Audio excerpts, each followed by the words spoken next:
Hello guys, അപ്പോൾ ഞങ്ങൾ രാവിലെ തന്നെ വന്നിരിക്കുന്നത് നമ്മുടെ അർത്തിങ്കപ്പള്ളിയിലേക്കാണ്. അർത്തിങ്കപ്പള്ളി 18-ാം തീയതി, അതായത് ജനുവരി 18-ാം തീയതി പുണ്യാളൻ്റെ നട തുറക്കലാണ്.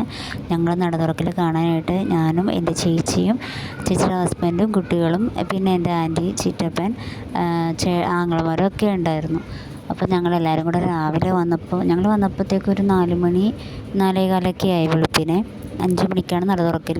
അവിടെ വന്നപ്പോൾ തന്നെ ഒരുപാട് ആൾക്കാർ അവിടെ വന്നിരിപ്പുണ്ട്. ഒരുപാട് ഭക്തി സംഘടനകളൊക്കെ ഇവിടെ വരാറുണ്ട്. ഇത് തീർത്ഥാടന കേന്ദ്രമാണ് നമ്മുടെ അർത്തിങ്കപ്പള്ളി എന്ന് പറയുന്നത്. തലേദിവസം തന്നെ ടൂറിസ്റ്റ് ബസ്സുകളിലൊക്കെ ആയിരിക്കും ആൾക്കാർ വരുന്നത്. മണ്ണിൽ ഇതുപോലെ പായൊക്കെ വിരിച്ചിട്ടാണ് ഓരോ ആൾക്കാർ അവിടെ കിടക്കുന്നത് നട തുറക്കൽ കാണാൻ.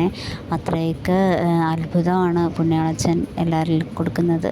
നമ്മൾ വിളിച്ചാൽ വെളിപ്പുറത്തെന്ന് പറയുന്ന പോലെയാണ് വെളുത്തച്ഛൻ്റെ ഓരോ കാര്യങ്ങളും. ഞങ്ങളപ്പോൾ വന്നപ്പോഴത്തേക്കും എല്ലാവരും അവിടെ ഇവിടെയൊക്കെ നിൽക്കുന്നുണ്ട്. പിള്ളേരൊക്കെ ഉറക്കം വന്ന് തുടങ്ങി. എല്ലാവരും തലയും കുത്തിക്കുമ്പിട്ടൊക്കെ ഇരിപ്പുണ്ട്. അപ്പോൾ ഇതെൻ്റെ ചേച്ചിയുടെ മോനാണ്.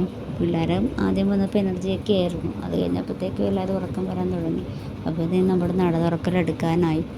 നട തുറക്കലിൻ്റെ വീഡിയോ ഫുള്ളായിട്ട് തുറക്കുന്നതിൽ ഞാൻ കാണിക്കുന്നില്ല. കാരണം ആ വീഡിയോ എനിക്ക് വേറെ ഒറ്റ വീഡിയോ ആക്കി മാത്രം കാണിക്കാനാണ് താല്പര്യം. അതുകൊണ്ട് ഞാൻ ഇതിൻ്റെ അകത്ത് അത് ആഡ് ചെയ്യുന്നില്ല. അപ്പോൾ അത് നട തുറക്കൽ ഏകദേശം തുടങ്ങിയിട്ടുണ്ട്. അപ്പോൾ ആ പ്രാർത്ഥന തുടങ്ങിയപ്പോൾ തന്നെ എല്ലാവരും ഭക്തിയോടെ തന്നെ നോക്കുന്നുണ്ട് പുണ്യാളനെ കാണാനായിട്ട്. ഞാനപ്പോൾ ഈ വീഡിയോ നേരത്തെ ഇടണം എന്ന് വിചാരിച്ചതാണ്. 18-ാം തീയതി തന്നെ ഇടണമെന്ന് വിചാരിച്ചതാണ്.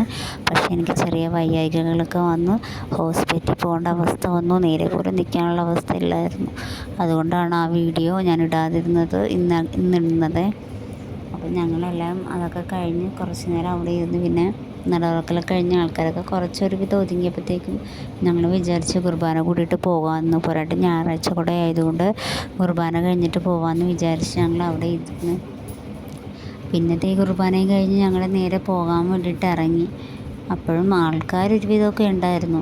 പിന്നെ ഞങ്ങളിപ്പോൾ ഇനി പോകുന്നത് ഞങ്ങളുടെ ചാച്ചൻ്റെ, അതായത് എൻ്റെ അച്ഛൻ്റെ അനിയൻ്റെ പെങ്ങളുടെ വീട്ടിലേക്കാണ്.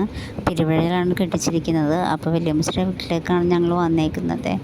ഞങ്ങൾ പോകണ വഴിക്ക് ചിറ്റപ്പൻ വിളിച്ചിട്ട് പോകാൻ എന്തായാലും അവിടെ കയറിയിട്ടും കൂടെ പോകാം, നിങ്ങൾ വാന്ന് പറഞ്ഞു.